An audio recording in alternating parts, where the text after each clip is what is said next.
तसल्ली से पढ़ा होता तो समझ गया होता तुम्हें जिंदगी कुछ पन्ने बिना पढ़े पलट दिए होंगे। जब घड़ी में बजते हैं रात के 8 तो न्यूज इंडिया पर होती है सत्य की विजय की बात। सत्य जो कभी झुकता नहीं, कभी हारता नहीं, कभी टूटता नहीं। नमस्कार, मैं हूं विजय त्रिवेदी। स्वागत है आपका हमारे इस खास 100% रिसर्च वाले शो सत्य की विजय में। हमारा मकसद आपको रिसर्च के माध्यम से खबर का हर पहलू दिखाना है, जिससे आप अपने स्तर पर खबर का पूरा एनालिसिस कर सकें।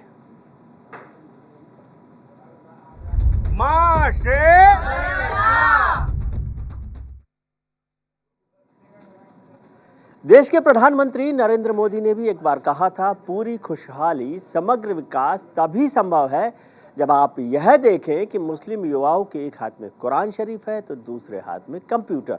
इसी को आधार बनाकर 30 अगस्त को उत्तर प्रदेश सरकार ने एक आदेश पारित किया। सरकार ने सभी जिलों के डीएम से कहा कि वो गैर मान्यता प्राप्त मदरसों का सर्वे करवाकर सरकार को इसकी जानकारी दें।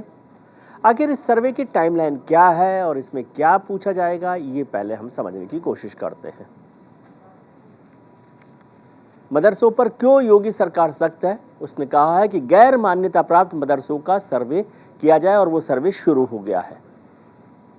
12 सितंबर से ये सर्वे शुरू किया है उत्तर प्रदेश की योगी सरकार ने, 12 सितंबर से, जिसमें गैर मान्यता प्राप्त जो मदरसे हैं उनके बारे में जानकारी हासिल की जा रही है। ये सर्वे जो है 5 अक्टूबर तक चलेगा। 5 अक्टूबर तक ये सर्वे पूरा हो जाएगा और उसकी रिपोर्ट जो है सरकार के पास दी जाएगी कि उस रिपोर्ट में जानकारी होगी कि क्या क्या किया जा रहा है। 25 अक्टूबर तक रिपोर्ट करनी होगी जमा, यानी 25 अक्टूबर तक ये पूरा सर्वे की जो रिपोर्ट है वो सबमिट कर दी जाएगी सरकार के पास। कुल 11 बिंदुओं पर सवाल पूछे जा रहे हैं योगी सरकार की तरफ से। ये जो सर्वे हो रहा है उसमें मदरसों पर 11 बिंदुओं पर सवाल पूछे जा रहे हैं। उन 11 पॉइंट्स का जवाब उनको देना है। देश का सबसे बड़ा राज्य उत्तर प्रदेश मदरसों के मामले में भी देश में सबसे आगे। उत्तर प्रदेश में आज़ादी से पहले से ही मदरसों का कल्चर रहा है। मुस्लिम युवाओं को शुरुआती तालीम मदरसों से दिलाने का ट्रेंड रहा है, लेकिन आज़ादी के बाद ये ट्रेंड बदला। मजहबी शिक्षा की जगह अंग्रेजी ने ले ली, औपचारिक शिक्षा ने ले ली। बावजूद इसके मदरसे जारी रहे। आंकड़ों पर नज़र डालते हैं कि यूपी में मदरसों का क्या हाल है। यूपी में कितने मदरसे? यूपी में कुल 16,461 मदरसे हैं। अभी सरकार के आंकड़ों के हिसाब से कुल मिलाकर 16,461 मदरसे हैं। इसमें से 558 मदरसों को सरकारी मदद मिलती है। 558 जो मदरसे हैं उनको सरकारी मदद मिलती है। यूपी में कुल 246 गैर मान्यता प्राप्त मदरसे हैं जिनके बारे में चर्चा की जा रही, गैर मान्यता प्राप्त है। और मदरसों के लिए 2022-23 का बजट है 479 करोड़, 479 करोड़ है। हम 21वीं सदी में जी रहे हैं। इस सदी को विज्ञान की सदी भी कहा जाता है। भारत में अंग्रेजी, विज्ञान, गणित जैसे विषयों पर जोर दिया जा रहा है। बावजूद इसके एक वर्ग ऐसा भी है जो आज भी पुरानी तालीम पर जोर दे रहा है। लेकिन आंकड़ों का आधार देखा जाए जिस पर काफ़ी हंगामा हो रहा है, ये जो संख्या है साल दर साल घटती जा रही है। यूपी में मदरसों में छात्रों की संख्या लगातार घट रही है। यदि हम इस आंकड़ों पर नज़र डालें, ये देखें कि 2016 से देखते हैं तो उस समय 4,22,000 थे। फिर 2017 में 3,71,000 छात्र पढ़ रहे थे। 2018 में ये और घट गए, 2,70,000 हो गए। 2019 में 2,06,000 हो गए। 2020 में 1,82,000, 2021 में 1,62,000 और आज 2022 में इनकी संख्या 92,000 रह गई। यानी 92,000 छात्र हैं जो इस समय मदरसों में पढ़ रहे हैं। मदरसे को लेकर जहां असम की सरकार अब तक 3 मदरसों पर बुलडोजर चला चुकी है, वहीं यूपी में अवैध मदरसों को लेकर सर्वे का काम शुरू हो गया। लेकिन मदरसों पर हो रही इस कार्रवाई से खुद को मुस्लिम हितैषी बताने वाले धर्म के ठेकेदार परेशान हैं। समझते हैं इस रिपोर्ट से।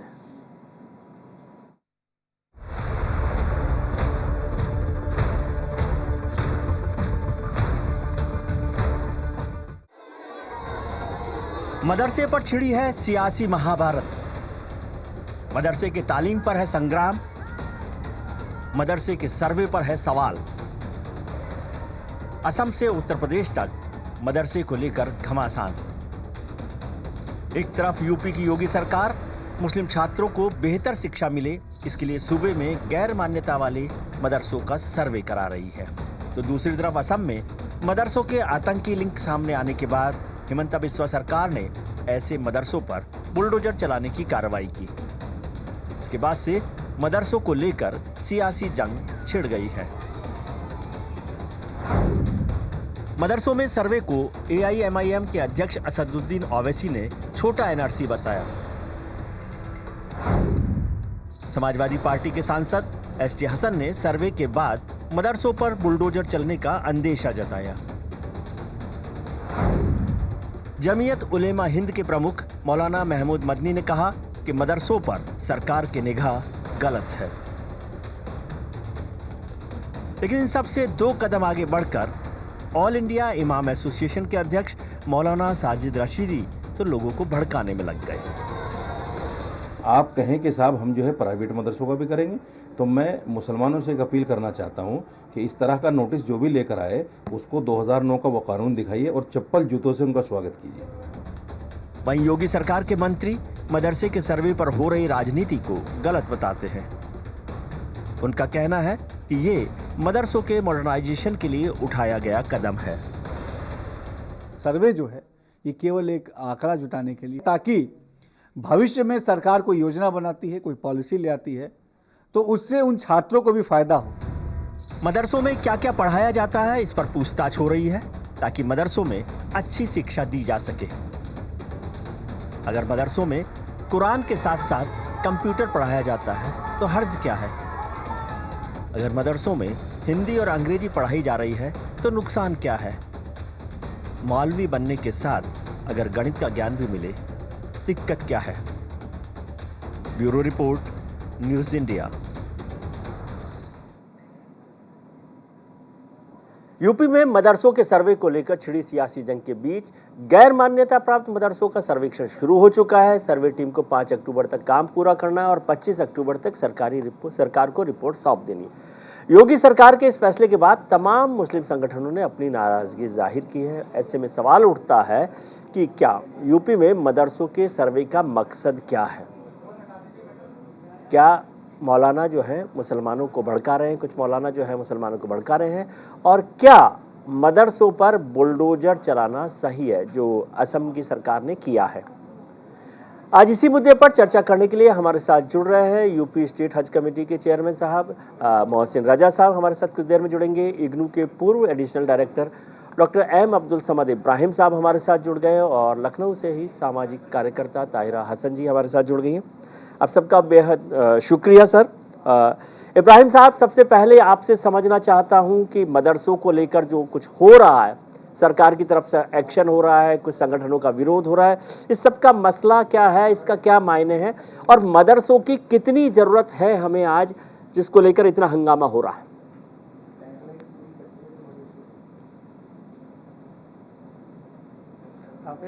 बहुत बहुत शुक्रिया आपका कि आपने मुझे यह बुलाया और एक ऐसे अहम और इम्पोर्टेंट मसले के ऊपर मेरी राय जानने की कोशिश की।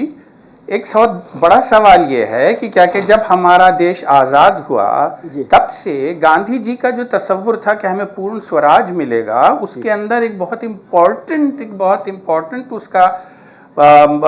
उसकी एक बहुत इम्पोर्टेंट माइलस्टोन कहिए या उसकी फाउंडेशन कहिए, वो है एथिकल एजुकेशन। और एथिकल एजुकेशन को इतना इम्पोर्टेंट समझा जाता है कि क्या कहें, उससे हमारी बुनियाद खड़ी होती है।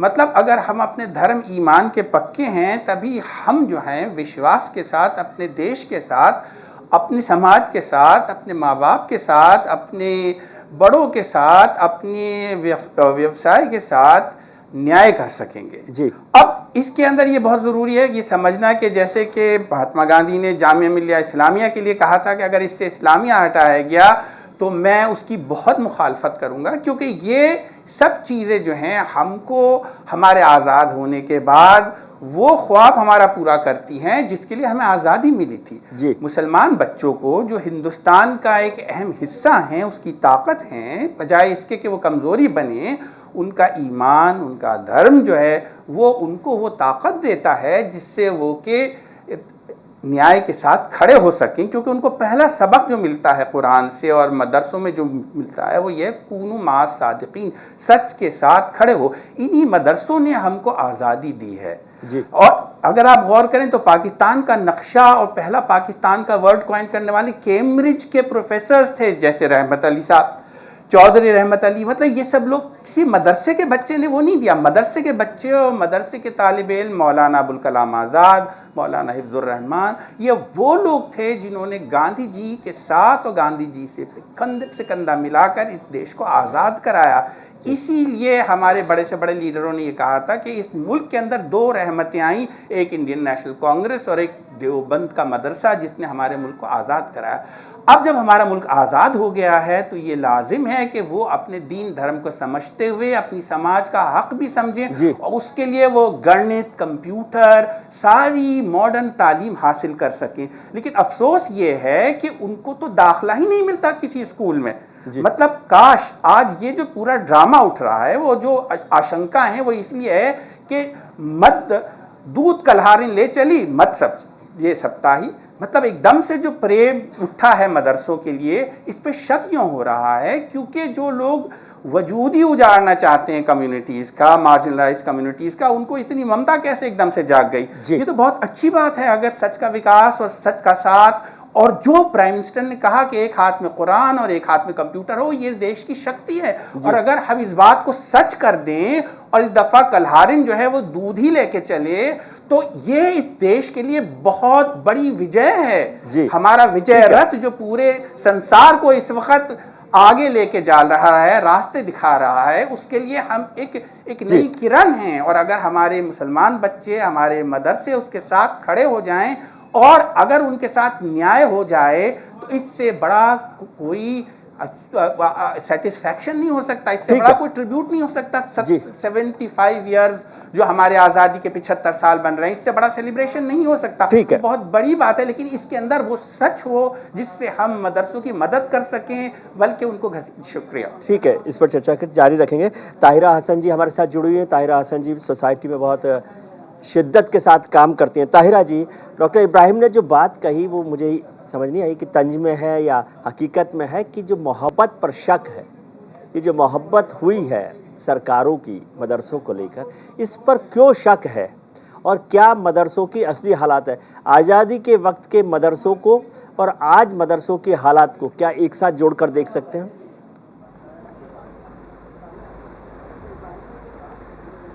देखिए, आज़ादी के वक्त नो डाउट 1857 से 1947 का जो एक लंबा वक्फा था आज़ादी का, स्ट्रगल का, उसमें मदरसों का अपना बहुत अहम रोल रहा है, नो डाउट अबाउट इट जी। लेकिन मेरा कहना है कि वक्त जो बदला अब जी, तो उस बदले हुए वक्त में मदरसों को मॉडर्नाइज होना चाहिए जी। और इसमें कोई बुराई नहीं है कि सर्वे हो, सर्वे आप कीजिए, लेकिन आप ये क्लियर कीजिए, मतलब जो एक लोगों में घबराहट है और शक है वो इसलिए है कि आप ये तो बताइए कि हम सर्वे करेंगे इन मदरसों का और उसके बाद उनका इंफ्रास्ट्रक्चर अच्छा किया जाएगा, क्वालिटी ऑफ एजुकेशन बेहतर होगी, इक्विप्ड लाइब्रेरी देंगे, ये बच्चे तो साइंस पढ़ेंगे, मैथ्स पढ़ेंगे, ज्योग्राफी पढ़ेंगे, सिविक्स पढ़ेंगे, सब पढ़ते हुए ये मेन स्ट्रीम से जुड़ेंगे।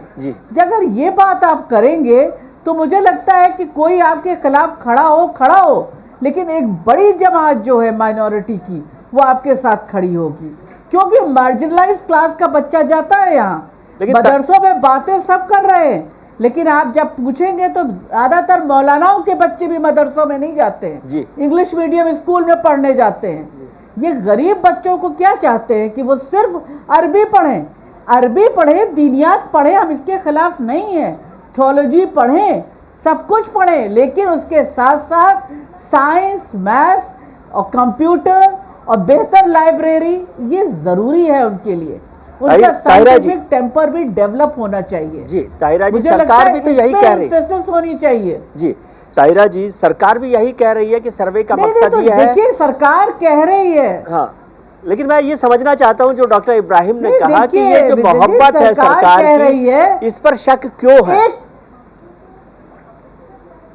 मैं ये समझना चाहता हूँ। नहीं, इसकी वजह यही है ना कि उन्होंने ये नहीं कहा कि हम सर्वे करके क्या करेंगे जी। भाई, शक सिर्फ इस बात पे है जी। Nobody is against the survey. Yes. Survey करके उसको बेहतर कीजिए। 558 को जिनको आप ग्रांट देते हैं उनकी पोजीशन क्या है वो भी आप बताइए कि क्या वो किस कंडीशन में चल रहे हैं, वहां बेहतरी है, ये आप बताइए।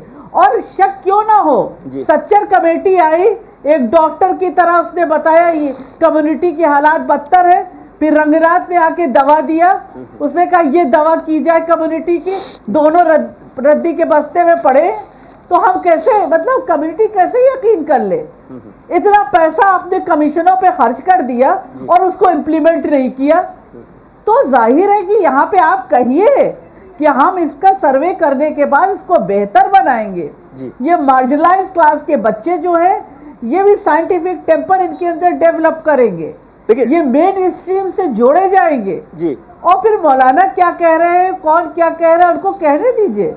ये इसी देश के बच्चे हैं, इनका भविष्य संवारना देश। लेकिन आप समझते हैं ताहिरा जी जो बात डॉक्टर इब्राहिम ने कही, मैं और उसी से सवाल बहुत सारे आज के जो राजनेता हैं, पॉलिटिशियंस हैं, वो खड़े कर रहे हैं, सियासी बात जो लोग हैं, कि आज़ादी के वक्त के मदरसों को और आज जो मदरसों में चल रहा है सो कॉल्ड वो जो कहते हैं, क्या आप उन दोनों को एक साथ जोड़ती हैं?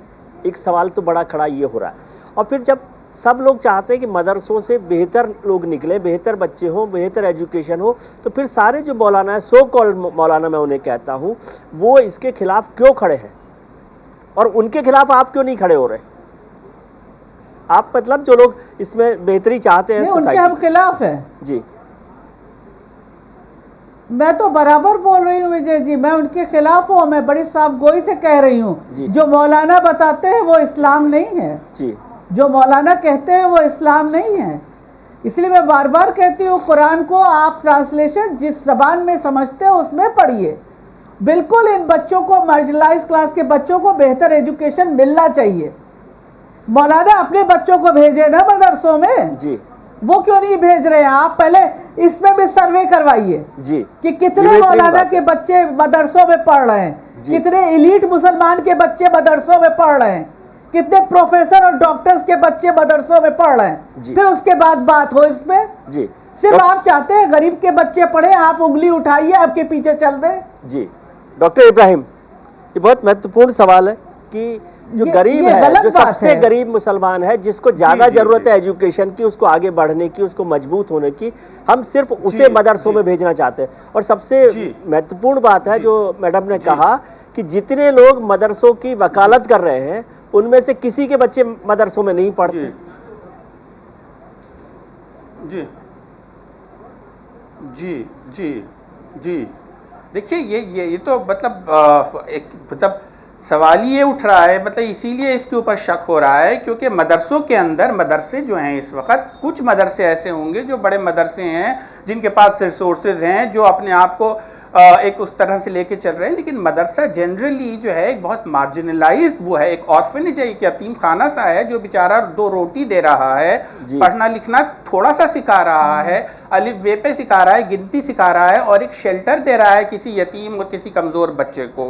अगर उसको कोई अडॉप्ट करती है गवर्नमेंट और उसके लिए कुछ करती है तो गवर्नमेंट को तो करना चाहिए। हमारे यहाँ पहले से प्रथा चली आ रही दरिद्र नारायण की, लेकिन आजकल तो दरिद्र नारायण पे कोई तवज्जो है नहीं ना। मतलब मतलब देखिए, आप ये बताइए मुझे कि क्या क्या अगर कहीं एक्सीडेंट होता है और कोई पड़ा हुआ है, मर रहा है, तो उसको उठाने जाने के लिए लोग डरते थे कि भाई हम पे पुलिस केस हो जाएगा, लॉ आई उसको सेव करने के लिए। अब ये मदरसों का आपने सर्वे तो कर लिया, सर्वे के बाद आप ये कहेंगे कि या आप जाके पूरी एक टीम जाके डराएगी वहाँ उसको, जो बेचारा मदरसा चला रहा है, कि आपके रिसोर्सेज क्या हैं। अरे रिसोर्सेज क्या है? कम्युनिटी है, गरीब कम्युनिटी है, और आप उस आदमी को पकड़ लेंगे, उसके ऊपर ईडी भेजेंगे कि तेरे पास तो अकाउंटेड नहीं है, ये नहीं है, कौन सा ब्लैक का मनी है। मतलब वो बेचारा एक दुकान चला रहा होगा, उससे उसने 50 रुपए डाले होंगे, उससे वो चल रहा है, तो आप उसका टूटा प्याला भी तोड़ना चाहते हैं। वो बेचारा बगैर घर का, बगैर वो बच्चा जो है आज कहीं बेचारा शेल्टर में, वो भी शेल्टरलेस हो जाए।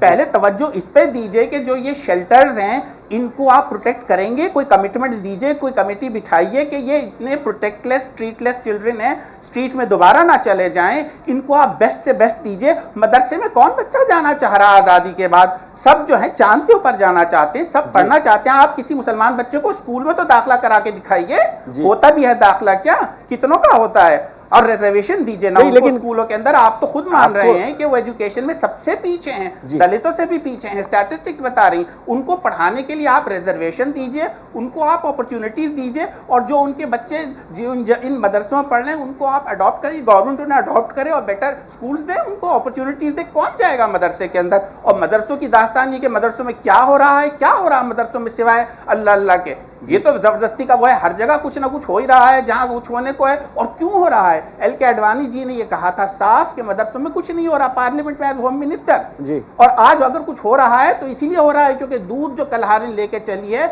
उसने माहौल इतना खराब कर दिया है कि वो बच्चा जो भूखा नंगा है वो कुछ ना कुछ करने को बेताब हो गया है। जैसे सर उसके ऊपर अटैक ऐसे हो रहे हैं, ये तो आप उन लोगों की देन है ना जो वो सवाल अपने आप से करें जी। तो जैसे उत्तर प्रदेश से आगे चले हम असम में घटना हुई कि एक मदरसे को तोड़ दिया गया और आरोप लगा कि वहाँ पर आतंकी गतिविधियाँ होती है या आतंकी पैदा किए जाते हैं। इस आरोप का, इस एलिगेशन का क्या मायने आप समझते हैं?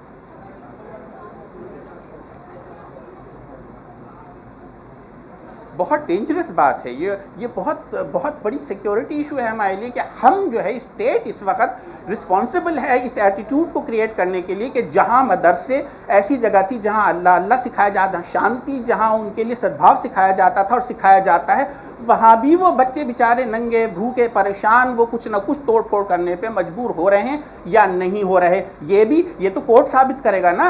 आप पहले से बुलडोजर चला रहे हैं क्योंकि आप जो लोग बुलडोजर वाले हो गए हैं उनका सिर्फ काम ही यह है कि हम बुलडोजर चलाएंगे, मतलब हम तो औरंगजेब बनेंगे तो शिवाजी आप ही उठेंगे।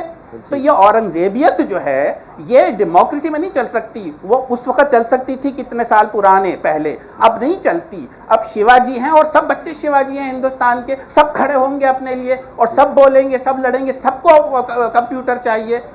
और अगर कुरान उनको आप देंगे तो वो समझेंगे कि आतंकवाद बुरा है, और अगर आप नहीं देंगे तो रहमत अली की तरह वो अंग्रेजी पढ़ के खाली, जो प्रूफ हुआ है कि मदरसों से नहीं निकल रहे आतंकवादी बहुत एजुकेटेड होते हैं, हर कौम में निकलते हैं वो। एजुकेटेड हिंदू भी हैं, एजुकेटेड मुसलमान भी हैं, एजुकेटेड सिख भी हैं, एजुकेटेड क्रिश्चियन भी हैं, एजुकेटेड तमिल भी हैं, एजुकेटेड ये भी हैं, एजुकेटेड वो भी हैं। एजुकेशन जो है उसका एक नेगेशन जो है वो खुद एक केओटिक इशू है।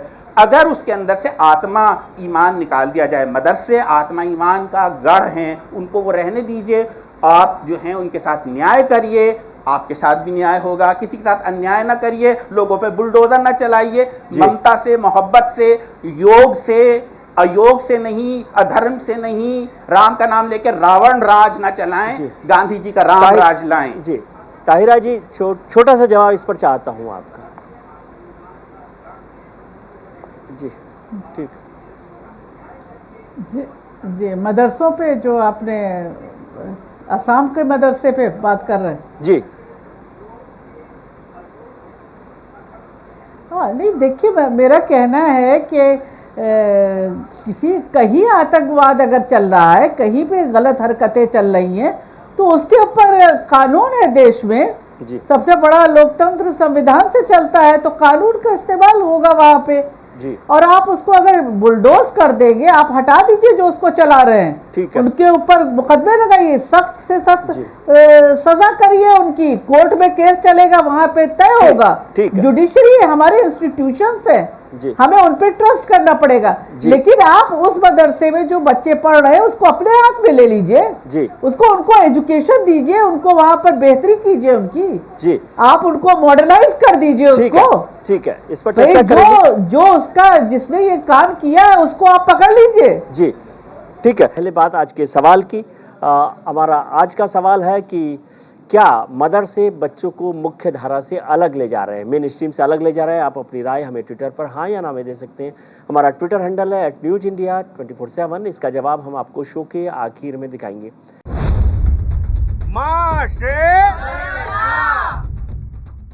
हम चर्चा कर रहे हैं मदरसों को लेकर होने वाली सियासत पर। हमारे साथ जुड़े हुए हैं यूपी स्टेट हज समिति के चेयरमैन मोहसिन रजा साहब, डॉक्टर एम अब्दुल समद इब्राहिम साहब जुड़े हुए हैं जो इग्नू के एडिशनल डायरेक्टर रहे हैं, और ताहिरा हसन सामाजिक कार्यकर्ता आपके साथ है।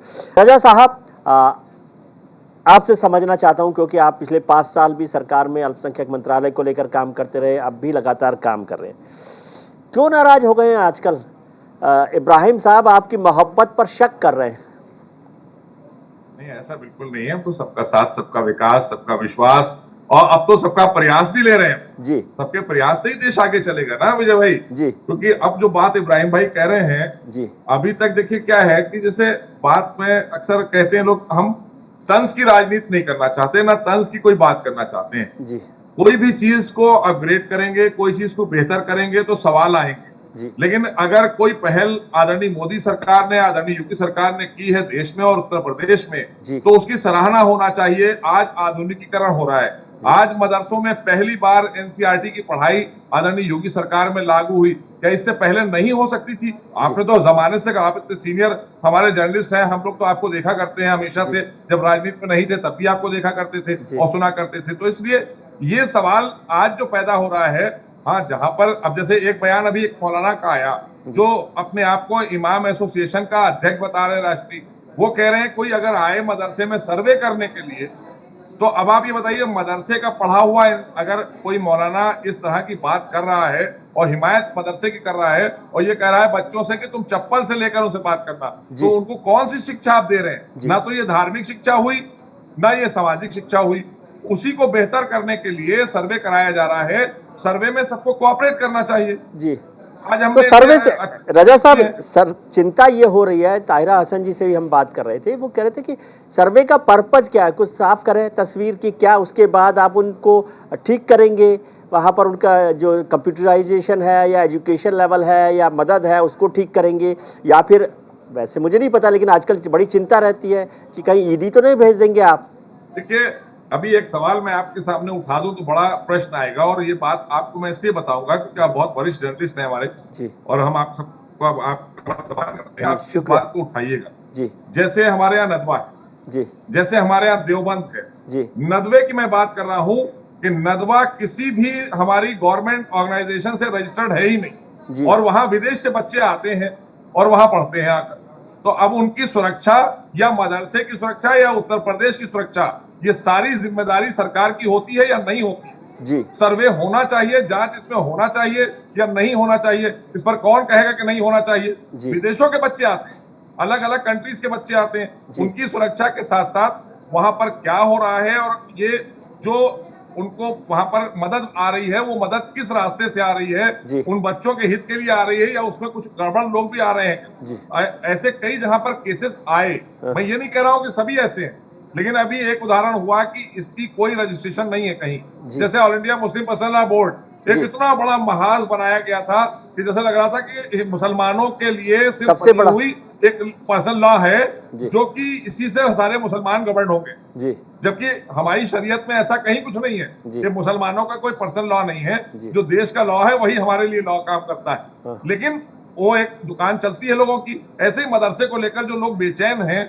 वो नहीं चाहते कि मुस्लिम समाज के बच्चे डॉक्टर, इंजीनियर बने, IAS IPS बने, क्योंकि वो चाहते हैं उनके हाथ में, जो मौलाना कह रहे थे कि चप्पल से स्वागत करना, तो वो चप्पल देना चाहते हैं, कलम नहीं देना चाहते जी। हम कलम देना चाहते हैं उनके हाथ। सर एक बात तो ये समझाइए कि क्या आपको आज जरूरत लग रही है मदरसों की? क्योंकि अभी इतनी चर्चा हुई कि जितने लोग मदरसों की वकालत कर रहे हैं उनमें से कोई अपने बच्चों को मदरसों में नहीं भेजता, पहली बात। नहीं, बिल्कुल। दूसरी बात हुई कि मदरसों को लेकर जो एक माहौल बनाया जा रहा है कि वहाँ पर सब कुछ गलत हो रहा है, जबकि ये बात हुई कि वो दीन समझा रहे, एक आत्मा है हमारे सिस्टम की, तो वो बिना आत्मा का शरीर भी जो है ना बेमायने से होता है। इन दोनों में क्या फर्क है?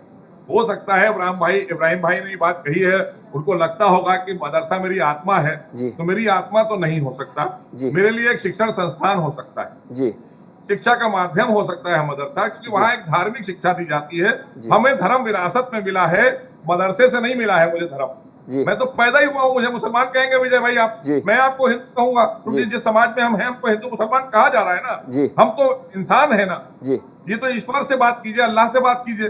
अब ये रही बात कि मदरसों की वकालत क्यों हो रही है जी। हम मदरसे में बच्चे को मैंने नहीं पढ़ाया जी। और ना मैं कभी पढ़ाऊंगा, जी। क्योंकि मुझे बच्चे को देश की मुख्य धारा से भी जोड़ना है जी। और बच्चे को मजहब की तालीम जो घर में हमें मिली है मेरे माँ बाप से वो दे दी मैंने जी। और संस्कार सिखाने हैं। तो हिंदुस्तान में जहां वो रहता है वहां के संस्कार उसे पता हो। मैं अरब में नहीं रहता हूँ जी। मैं हिंदुस्तान में रहता हूँ, हिंदुस्तान की संस्कृति में जीतता हूँ, इसलिए मजहब उसे पता है।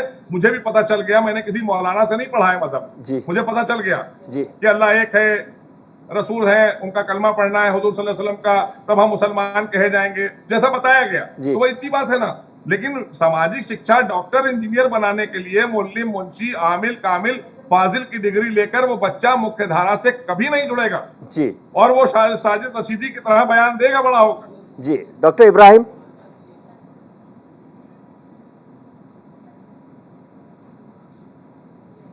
जी जी आप जोड़ना चाहते हैं? रजा साहब ने कुछ बोला उस पर बहुत मैं अच्छी बात है कि हमारे बीच में मोहसिन रजा साहब हैं और जी, और रजा साहब जो हैं वो अगर इस मुहिम को उठा लें तो उनके साथ सब लोग होंगे, क्योंकि इस मुहिम में अगर वो विद ऑल फेयरनेस करें और उसके अंदर एक ऐसा सिस्टम बनाएं जिससे कि क्या कहें वहाँ कोई ज़्यादती ना हो, हैरेसमेंट ना हो लोगों का, और एक ऐसा talk back system feedback system रखें, ग्रुप बनाएं, उसमें ऐसे लोगों को मेंबर रखें जिन लोगों को कॉन्फिडेंस हो कम्युनिटी का, वो लोग वहाँ जाएँ और उसके साथ शरीक हों, और जहाँ जहाँ हैरेसमेंट हो रहा हो वहाँ के लिए एक हेल्पलाइन हो। बहुत ही अच्छा है, मेरे ख्याल में एक रेवोल्यूशन आएगा।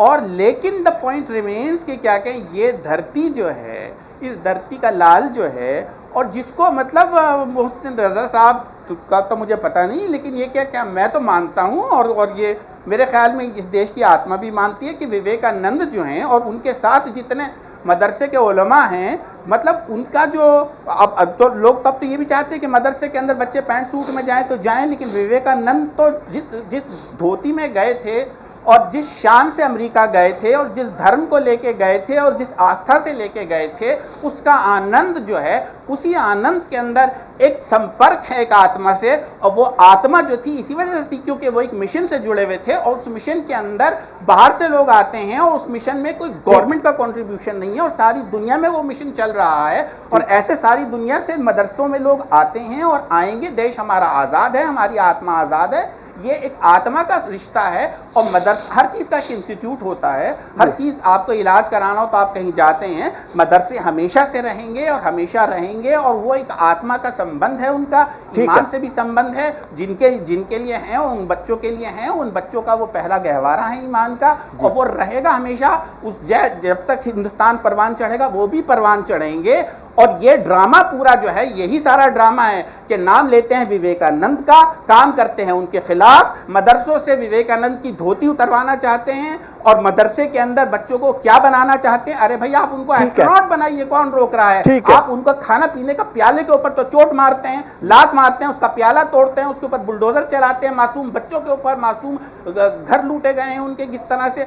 ये आप एक न्याय क्रिएट करिए, सब आपके साथ हैं, हम हर मदरसे में जाएंगे, आप आइए, हम आपके साथ चलेंगे, और पूरी फौज चलेगी, पूरे मुसलमान चलेंगे, पूरा देश चलेगा, हर हिंदू चलेगा, हर मुसलमान चलेगा। ठीक है रजा साहब, आपके पास आऊँ। एक ताहिरा हसन जी भी हमारे साथ जुड़ी हुई है, ताहिरा जी से भी एक सवाल जोड़ लेना चाहता हूँ, उनकी राय भी कि जो इब्राहिम साहब ने कहा, उन्होंने सब कुछ में आपके साथ सहमति बताई है, लेकिन एक बड़ा लेकिन भी उन्होंने जोड़ा है, तो लेकिन पर आपसे जवाब लूँगा। ताहिरा जी आप कुछ जोड़ना चाहती हैं इसमें? जी जी बिल्कुल, देखिए किसी को सर्वे से प्रॉब्लम नहीं, मैंने पहले भी कहा था, लेकिन मोहसिन रजा साहब से ये कहना है कि 580 जो मदरसे को ग्रांट मिल रही है सरकार से, उनके क्या कंडीशन है ये तो बताइए। क्या वहाँ पर बेहतर एजुकेशन उनको मिल रही है? क्या वो बच्चे मेन स्ट्रीम से जुड़ रहे हैं? क्योंकि इससे पहले तो आप ही देख रहे थे, तो वहाँ क्या कंडीशन है? देखिए, आप उनके हालात बेहतर करना चाह रहे हैं तो बहुत अच्छी बात है। हालात तो हम सब कह रहे हैं कि मॉडर्नाइज होना चाहिए, हालात बेहतर होना चाहिए। हमारे मार्जिनलाइज क्लास के बच्चे जाते हैं, गरीब बच्चे जाते हैं, जिनके माँ बाप कोई नहीं है वो बच्चे जाते हैं, यतीम बेसहारा बच्चे जाते हैं, तो उनको ग्रांट मिलना चाहिए। और जो उसका एडिट किया जाएगा कि कहाँ से ग्रांट आई है, तो मेरे समझ में नहीं आता। जो छोटे छोटे मदरसे हैं वहाँ तो जुमे की नमाज के दिन वो चादरों घूमती हैं, उसमें पैसे डाले जाते हैं, मोहल्ले वाले 100-100 200 देते हैं, तो वो क्या बताएंगे कि उस मोहल्ले में जाइए 100 रुपए मिला उस मोहल्ले। अरे आप मदरसों को बेहतर करिए। अब कहीं आपको लगता है कुछ गड़बड़ है तो वहां एक्शन लीजिए। किसने मना किया है? सिर्फ मदरसों में क्यों? आसाराम कोई मदरसे के थोड़ी थे। इस तरह की हरकतें तो कहीं भी हो सकती है जी। जो नाशाइस्ता हरकत है, जो वायलेट करती है कॉन्स्टिट्यूशन को हमारे, वो कहीं हो सकती है, वो नहीं होनी चाहिए जी। रजा क्योंकि हमारा देश संविधान से चलता है और हमारे संविधान के ऊपर कुछ नहीं है, कोई किताब नहीं है जी। तो बात यह है कि एजुकेशन जो है, राइट टू एजुकेशन इन गरीब बच्चों का अधिकार है, उस अधिकार को पूरा किया जाए, ये इंपॉर्टेंट है। रजा साहब, बात को इधर उधर ले जाने से बेहतर है कि हाँ इस सर्वे के बाद हम यहाँ पे ग्रांट देंगे, हम यहाँ पे बेहतर करेंगे, हम अकाउंटेबिलिटी फिक्स करेंगे, हम क्वालिटी ऑफ एजुकेशन देंगे। समझ गए, ये बात होनी चाहिए जी। मोहसिन रजा साहब, इसमें बात ही नहीं हो रही है। नहीं, अच्छी बात कही उन्होंने, और जो बातें कही हैं उसी की तरफ सरकार का पूरा ध्यान है। और डॉक्टर साहब को भी बताना चाहता हूँ और ताहिरा जी को भी बताना चाहता हूँ कि हमने 5 सालों में बहुत बेहतर काम किए हैं जी। मदरसों में। जो भी काम पिछले 5 सालों में हुए और आदरणीय मोदी सरकार ने जो वहां से हमें योजनाएं भेजी, उसको लेकर हमने मदरसों में आधुनिकीकरण किया, कंप्यूटरीकरण हुआ, आज मॉडर्न एजुकेशन शुरू हुई है, आज हमने मॉडर्न क्लासेस भी शुरू किए हैं। लेकिन आज अगर सर्वे की बात आ रही है तो सर्वे, मुझे लगता है कि इस पर कोई सवाल इसलिए नहीं उठना चाहिए कि हमें उन बच्चों का बेहतर भविष्य और उनकी सुरक्षा और प्रदेश के लोगों की सुरक्षा, क्योंकि इस तरह की चीजें अगर जो मदरसे हमारे अनुदानित हैं, जो हमारे साथ आच्छादित हैं, वो हजारों की तादाद में है और हजारों की तादाद में ऐसे मदरसे हैं जिनका कोई लेखा जोखा ही नहीं है। वहां कौन आता है, कहां से, बात इसकी नहीं है कि हम उनसे पूछने जा रहे हैं पैसा हमें दे दो। लेकिन अगर कहीं पर कोई इस तरह की अनियमितताएं या इस तरह की चीजें निकल कर आ रही हैं, ये तो हमारी अंतरिम सुरक्षा का भी मुद्दा आ जाता है। तो बच्चे तो तभी बढ़ के आगे निकलेंगे, हमें सुरक्षा भी तो उन्हीं बच्चों को, आम समाज को देना पड़ेगी। तो सर्वे में तो कोऑपरेट करना है सबको, ना कि इस पर सवाल खड़ा करना कि साहब उनका क्या हुआ, इनका क्या हुआ। तो जो जिन्होंने 60 वर्ष मदरसों के नाम पर वोट लिया, उन्होंने तो कुछ दिया ही नहीं, वो तो कुर्ते पैजामे में छोड़ के चलते बने। हम तो चाहते हैं टाई टोपी से टाई में आ जाए बच्चे हमारे जी। टोपी भी लगाए, टाई भी लगाए, अच्छा लगेगा ना मुझे। हम तो टाई की तरफ और कलम लगाना चाहते हैं जी। वो चाहते हैं कि नहीं साहब वो रजा साहब सिपारा लेकर घर जाए और शाम को कहीं जो है दुकान पे बैठे हो जी। रजा साहब, क्या हुआ कि यूपी के बहुत सारे मित्र लोग जो हैं हमारे, उन्होंने कहा कि भाई ये सब बातें तो बहुत ठीक है जो यूपी सरकार, आपकी सरकार सब कर रही है, लेकिन शक इसलिए होता है कि मोहसिन रजा साहब जैसे लोग हैं जो सोसाइटी के लिए बड़ा काम कर रहे हैं, वो तक तो बर्दाश्त नहीं हो रहे सरकार को। अरे एक इतनी बड़ी सरकार में 2 मंत्री हो जाते तो क्या परेशानी थी? 2 मंत्री हो जाते। मोहसिन रजा साहब ने बड़ा काम किया है। अब मोहसिन रजा जैसे लोग तो बर्दाश्त नहीं होते और मदरसों पर बात करते हैं। अब आप विषयांतर करें, डिबेट को विषयांतर मत करिए। विषयांतर नहीं कर रहा, देना चाहता हूँ। बहुत सही कही आपने, मैंने कोई आवेदन नहीं किया था, और हमारे मैंने कोई आवेदन नहीं किया था। डॉक्टर साहब नकवी जी बताइए, दिल्ली में नकवी जी इतना काम किए, उनका क्या किया? लिसन टू मी डॉक्टर साहब, मैं आपको बताना चाहता हूं कि भारतीय जनता पार्टी ही ये कार्य कर सकती है कि बगैर किसी चुनाव के आपको सीधा मंत्रालय ला सकती है। अभी आपने देखा कश्मीर से हम लेकर आए सांसद, सीधा लेकर आए, हम सीधा प्रतिनिधित्व देते हैं समाज को।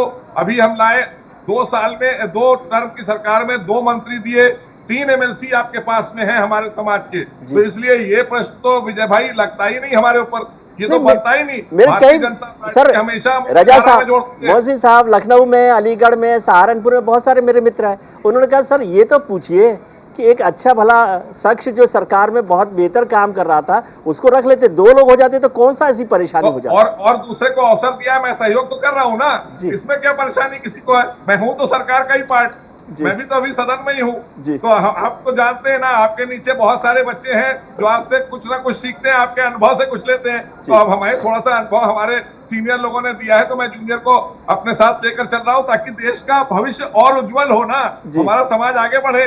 खाली एक ही ढर्रे पे चलते रहेंगे क्या? अच्छा, डॉक्टर इब्राहिम साहब को और ताहिरा जी को थोड़ा सा भरोसा दिला दीजिए कि जो आप कर रहे हैं उसकी नीयत पे शक ना रहे, इसके कैसे भरोसा करें? नहीं, बिल्कुल भी नहीं होना चाहिए। और डॉक्टर साहब ने एक बात कही है, मैं चाहूंगा कि कोई इस तरह की बात है, मैं माननीय मुख्यमंत्री जी के पास जाऊंगा, इस सदन के दौरान मैं उनसे बात रखूंगा और मैं चाहूंगा कि ताहिरा जी हैं, हमारे डॉक्टर साहब हैं, इस तरह के लोग पहल कर रहे हैं, वो आना चाहते हैं। हम उनको उस कमेटी के लिए उनसे कहेंगे कि इस तरह पर विचार करके कमेटी बनाई जाए ताकि ये रिपोर्ट लाकर सरकार को दी। जी, इब्राहिम साहब को जोड़ना चाहते हैं डॉक्टर साहब? मैं एक बात जरूर एक मिनट लूंगा जरूर, वो इम्पोर्टेंट है बात। वो ये है कि क्या कहें, दिल्ली में नकवी जी इतना अच्छा काम कर रहे थे, उनके साथ भी ये हो गया, यहाँ ये भी हो गया। और मुझसे सिकंदर बख्श जी ने ये कहा था कि देखो, पार्टी के लिए एक मैसेज है, सिकंदर बख्श जी ने ये कहा था बैठ के कि देखो, मैं अपने आप को मुसलमान नहीं मानता, मुझे जलाया, मैं कहता हूँ कि मुझे जलाएं, लेकिन मेरे साथ ये पार्टी जो है वो ये व्यवहार करती कि मैं मुसलमान हूँ। अरे डॉक्टर साहब, प्लीज पार्टी जाग जाए, होश में आ जाए, समझ जाए कि जो लोग काम कर रहे हैं उनको इज्जत मिले।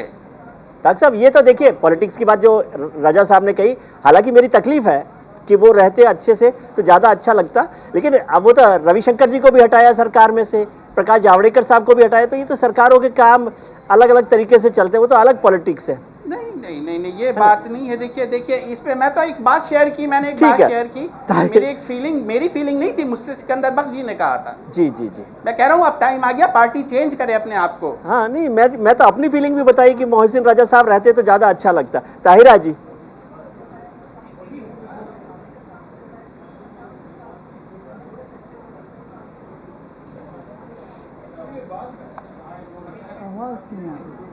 ताहिरा जी, आपसे समझना चाहता हूं कि ये पॉलिटिकल शेयर की बात है, नीयत की बात है, या सरकार पर हमेशा से ही शक करने की एक आदत हमें पड़ गई है कि भाई भारतीय जनता पार्टी की सरकार है तो ये तो अच्छा करेगी नहीं? देखिए, शक करने की कोई वो नहीं है। मुझे नहीं लगता है कि कम्युनिटी के लोग शक करते हैं। मैं मुस्लिम कम्युनिटी की बात कर रही हूँ। ये करे काम करेंगे, करता हुआ दिखेगा, डिलीवर होगा तो लोग यकीन करेंगे, ऐसा नहीं है, जुड़ेंगे। लेकिन करे तो, करता हुआ दिखे तो वहाँ पे बायस ना रहें। अब मैं कहती हूँ अब ये मदरसे वाला ही है, इसी को करके दिखा दे, उन गरीब बच्चों को लगेगा, उनके पेरेंट्स जो बेचारे हैं शुरुआत से पहले सवाल कर रहे हैं। सरकारी स्कूल है, मैं कह रही हूँ सरकारी स्कूल में भी लोअर मिडिल क्लास जाता है जी। सरकारी स्कूल जो है लोअर मिडिल क्लास मार्जिनलाइज, वहाँ क्वालिटी ऑफ एजुकेशन बेहतर कर दे जी। क्यों ये सिर्फ अमीरों की बपौती है आज तक जी। कैसे हेड ऑन लेगा हमारा गरीब बच्चा? कैसे ये खाई अमीर गरीब की पटेगी? लोकतंत्र की खूबसूरती है कि सबको सब कुछ मिलना चाहिए, ये उनका अधिकार है। और एजुकेशन तो हमारा फंडामेंटल राइट है, हेल्थ और एजुकेशन। अरे आप दे दीजिए, और सरकारों ने नहीं दिया, हम आपकी बहुत तारीफ करेंगे कि भाई इस सरकार ने हम सबको बराबरी के साथ एजुकेशन और हेल्थ दे दिया। कोठारी कमीशन 1968 से पड़ा हुआ है, रद्दी के बस्ते में, उसको ले आइए, लागू कर दीजिए कॉमन स्कूल सिस्टम। लेकिन ताहिरा जी, बात यह है कि मोहसिन रजा साहब की सरकार ने शुरुआत की और आपने तो बराबर कर दीजिए। शुरुआत पे ही आप सवाल कर रहे हैं, थोड़ा सा सब्र तो कीजिए। शुरुआत पे क्यों सवाल कर रहे हैं? सब्र कर रहे हैं, हम लोग सब्र कर रहे हैं, तभी तो कह रहे हैं, अब सवाल कर रहे हैं। सवाल तो सरकार से होगा विजय जी, जो सत्ता में है उनसे सवाल करेंगे, क्योंकि उनसे उम्मीद है जनता को, प्रेम भाव बढ़ाएं। जो पार में है उसी से सवाल होगा। मोहसिन रजा साहब, ये बुलडोजर कहाँ से आ जाती है बीच बीच में? हर बात में बुलडोजर, ये बुलडोजर का बड़ा रुआब आपने रखा। मैं एक सवाल और भी, ताहिरा जी भी हैं, डॉक्टर साहब भी हैं जी, आप भी बहुत अच्छी तरह से आपने कवर किया उसको जी। आप ये बताइए, सच्चर कमेटी और रंगनाथ मिश्रा कमेटी की जो रिपोर्ट थी वो कितने साल झूलती रही जी, और कितने साल तक झूलने के बाद अब उसी रिपोर्ट को आज लागू कराने का काम अगर कोई कर रहा है, वो आदरणीय मोदी सरकार कर रही है या नहीं कर रही है? तो आखिर बेईमानी किसने की आपके साथ में, जिस पर आपने यकीन किया? कि वो कहते हैं, अच्छा शेर मुझे याद आ गया कुमार साहब का, यकीन किसी पे नहीं किया, हम सब पे सवाल करते रहे। याद आ गया, आज के इंसान सब पे सवाल करते रहे। आज के इंसान वफा भूल गए हैं, बेचारे फरिश्ते हैं खता भूल गए। नहीं, वो यकीन की हालत ये हो गई है मोहसिन रजा साहब की, यकीन करते करते अब यकीन पर यकीन नहीं रहा। मुश्किल ये है। मैंने कहा ना, मैंने देखा है, मैंने जिया है, मैं भी यहीं पड़ा हुआ हूँ, ऐसा नहीं है। हमें अपने देश से जितना प्यार है सभी को है, लेकिन मैंने इस देश की संस्कृति को जिया है। जी। और आप लोगों के बीच में बड़ा हुआ हूँ, आप लोगों ने बहुत प्यार दिया है और खासकर मीडिया ने तो बहुत ही मुझे प्यार दिया, तो इससे तो मैं कभी इनकार कर ही नहीं सकता। एक खेल के मैदान में हमारे प्रशंसकों ने और आज अगर टीवी पर मैं बैठता हूं तो हमारे सारे आप जैसे भाइयों ने हमको प्रमोट किया और बहुत मौका दिया कि अपनी बात मैं रख सकूं। लेकिन मैं ये कहना चाहता हूं कि यकीन आपको करना होगा जी। आप अगर ये सोचें कि आप एक किसी को हिंदू और मुसलमान की नजर से देखा जा रहा है, बिल्कुल नहीं देखा जा रहा है।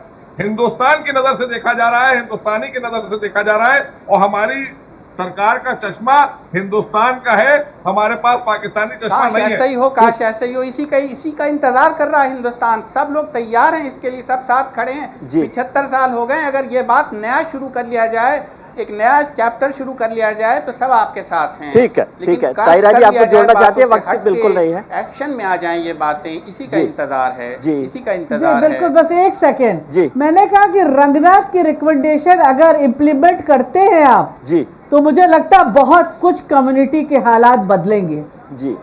ठीक है, रजा साहब इस बात को समझ रहे हैं कि कैसे बेहतर किया जा सकता है, वो कम्युनिटी के लिए काम करते रहते हैं रजा साहब। लेकिन फिर भी मेरे मित्रों की बात अपनी सरकार तक पहुंचा देना। नहीं, बिल्कुल भी। मैंने कहा, डॉक्टर साहब से भी कहा, ताहिरा जी से भी कहा, हमारी बड़ी बहन है, मैं जरूर से इस बात को पहुंचाऊंगा और पहुंचाऊंगा नहीं, कोशिश करूंगा। एक अच्छा प्रयास होगा, हम लोग कोशिश कर सकते हैं। नहीं, हमारे मित्रों की परेशानी यह है कि वो रजा साहब को भी देखना चाहते हैं कि सरकार में थोड़ा बेहतर कर सके। मैं हूं ना आपके साथ में, आपको रोज देख रहे हैं, देखिए आपको देखते रहे सबको। आपने तो पूरी दुनिया को दिखा दिया, इधर में तो वर्ल्ड में देख रहे हैं लोग आपको। चलिए, बहुत बहुत शुक्रिया कि आप लोगों ने वक्त निकाला। ताहिरा जी आपका बहुत शुक्रिया, डॉक्टर इब्राहिम मोहसिन रजा साहब आपका बहुत बहुत शुक्रिया। आज हमने शो की शुरुआत में आपसे एक सवाल पूछा था कि क्या मदरसे बच्चों को मुख्य धारा से अलग ले जा रहे हैं। इस पर 90% लोगों ने हाँ के पक्ष में अपना वोट किया है, वहीं 10% लोग इसके पक्ष में नहीं हैं। आपने राजनेताओं की बात सुनी, हमारे पैनलिस्ट की बात सुनी, जनता की बात आप सुनते हैं। अब आखिर में बात छोटी सी मेरी भी, यानी विजय भी नहीं हुआ है ज़्यादा अरसा, अभी खुला है ताज़ा मदरसा। सब पढ़ें सब बढ़ें, पढ़ेगा भारत तभी तो आगे बढ़ेगा भारत। जैसे स्लोगन को पढ़ने से ज़्यादा समझने की ज़रूरत है, क्योंकि पढ़ाई इसलिए ज़रूरी है ताकि हम अपनी ज़रूरतों को पूरा कर सकें। हम जैसी तालीम हासिल करते हैं, हमारी सोच, हमारा नज़रिया और हमारी इनकम का जरिया उसी तरह से होता है। उर्दू के अलावा हिंदी, अंग्रेजी और तमाम सब्जेक्ट्स भी मदरसे में पढ़ाए जाने चाहिए ताकि हमारे देश का भविष्य मेन स्ट्रीम में आ सके। क्योंकि पढ़ने से ज़्यादा ये समझना ज़रूरी है कि हम क्या और क्यों पढ़ रहे हैं, क्योंकि आपकी तालीम सिर्फ दीनी नहीं दुनियावी भी होनी चाहिए। आज के कार्यक्रम में इतना ही। उम्मीद करता हूँ कि आपका आने वाला कल आज से बेहतर हो। आप अपना ख्याल रखिए और उनका ख्याल रखिए जो आपका ख्याल रखते हैं। नमस्कार, शुभ रात्रि, शब्बा खैर।